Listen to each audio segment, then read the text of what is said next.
Programang ito ay rated SPG, striktong patnubay at gabay ng magulang ang kailangan. Tama lang ang kagustuhan ni Tanggol na wag sumama si Marites kay Ramon.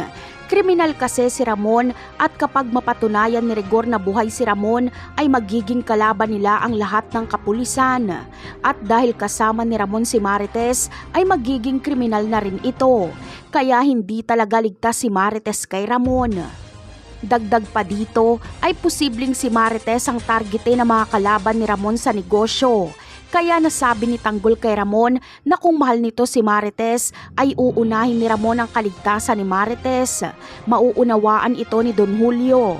Pero hindi makaunawa si Ramon dahil ang damdamin niya kay Marites ang nangingibabaw. Samantala, mapipilitan si Ramon na paalisin si Marites pero hindi niya ito pauuwiin sa San Dimas. Bagkus ay bibigyan niya ito ng bagong tirahan na hindi matutuntun ni Rigor. Ito ang gusto ni Tanggol na gawin ni Ramon kay Marites. Sa ganitong paraan ay mailalabas nila si Marites sa kahit na anong klase ng gulo. Sa ibang eksena naman ay gusto nga ni Santino na mabawi si Marites.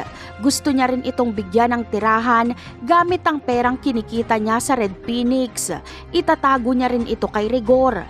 Kaya matapang napupunta si Santino sa mansyon ng mga Montenegro para bawiin si Marites. Hindi siya gagalawin ni Ramon dahil sasabihin ni Marites na mabait na bata si Santino. Pero hindi papayag si Ramon na sumama si Marites kay Santino. Alam niya kasing hindi nito mapoprotektahan si Marites kay Rigor. Napakarami pa nating dapat abangan sa mga susunod na episode. Paalam!